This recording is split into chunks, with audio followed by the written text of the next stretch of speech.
التدخين ما يسبب الشخير، ولكنه يزيد من الشخير. من الشخير، اي نعم. يزيد من درجة الشخير، لأنهم بالتدخين راح يكون أيضا تضيق حيكون في التهاب مزمن أكيد بنتيجة النيكوتين والمواد الكيميائية اللي هي عدة مئات مواد كيميائية موجودة في التدخين، قد يسبب تضيق بالأنف والجيوب الأنفية وحساسية حسب تضيق، فزيد من الشخير لكنه ما سببه. بالنسبة لعملية المنظار، إجراء المنظار، راح نشوف بعد شوي تقرير كيفية إجراء منظار لمريض يعاني من مشكلة الشخير، فبتسوي له منظار وتشيك له مرة واحدة الحساسية والشخير. المنظار، تجهيز المريض، أول شيء هل هو مؤلم؟ هل هناك تجهيز معين ممكن نشرحه حق المريض قبل إجراء المنظار؟ بالتأكيد قبل ما ندخل المنظار بالأنف نستعمل بعض الأدوية اللي هي توسع الأنف، وبنفس الوقت معاها سائل أو سبراي تخدير موضعي. بنج موضعي، نعم. بالضبط، اللي هو على سائل أو سبراي بالأنف، بخاخ. نعم.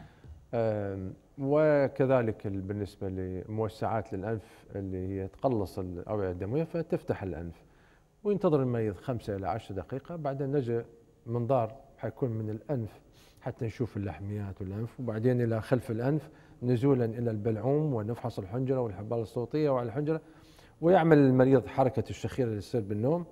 يعني أنت تقول له سوي حركة الشخير، يعني هو يقدر يسويها، يقدر يفتعلها، قصدي إن نخلي المريض يعمل شيء مشابه له، أنه يغلق أنفه. إيه؟ أنا أغلق الأنف وهو يغلق فمه ويأخذ نفسه فمه مغلوق، فهاي يسموها مولرز مانوفر، يعني الطريقة اللي سيميوليشن تو، كأنك أنت مشابه لحركة الشخير. الشخير. أوكي. فيسموها مولرز مانوفر، فهالطريقة حتعرفين من حيصير الشخير أي تضيق هذا يصير، حركة عضلات وخصوصا سقف الفم اللي هو تقريبا إلى حوالي 80% سبب الشخير، اللي يتمركز 80% يتمركز في سقف الفم. نعم.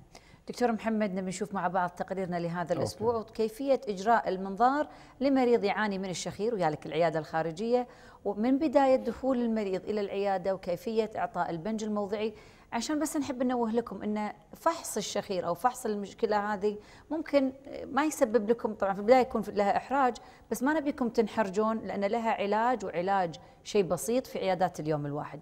خلينا نشوف مع بعض تقريرنا لهذا الأسبوع ولنعود مع الدكتور محمد.